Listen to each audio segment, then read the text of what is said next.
I found peace on the opposite end of finding myself.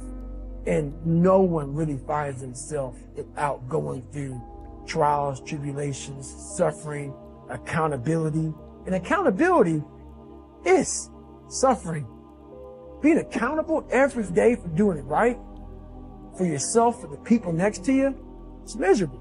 It's hard. So, even the smallest details. This is generally not taught in school, as I already have said, but I want to talk about another little factor. 90% of the visits to medical doctors are directly or indirectly related to stress. 90%.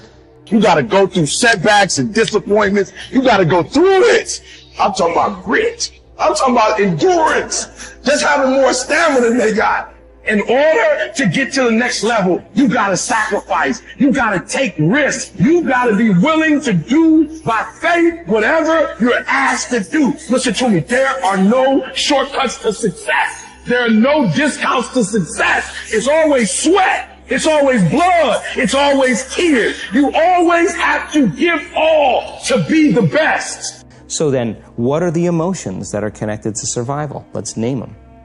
Anger, aggression, hostility, hatred, competition, fear, anxiety, worry, pain, suffering, guilt, shame, unworthiness, envy, jealousy. Those are all created by the hormones of stress. And psychology calls them normal human states of consciousness. I call those altered states of consciousness. So then we tend to remember those traumatic events more because in survival, you better be ready if it happens again. Drive is the mode where you're in charge of your thoughts, okay? It's where you are fully awake, you are present, and you are driving your thoughts and actions. When you're doing that, your prefrontal cortex is active. Leaving no stone unturned. That's what makes you a champion. When you're out there partying, horsing around, someone out there at the same time is working hard. Someone is getting smarter and someone is winning. You never want to fail because you didn't work hard enough. But if you want to win, there's absolutely no way around hard work. No pain, no gain. They're dementing you and warping you and then think, okay, those things get the upper hand, man. They get the upper hand and they take you the worst possible place you could go. You don't magnify the degree to which the pain ought to be affecting you. And so really what he means in that is, listen, you're going to get out of your life what you'll accept. And that's really difficult for people, I think, to understand is, look, what you think you're worth and what you're going to tolerate is absolutely what you're going to bring into your life and what the outward part of your life is going to look like. I am a strong believer that we quit. Because why? How does a 297-pound cockroach guy who quit on everything is now considered one of the best men on the planet? How is that possible?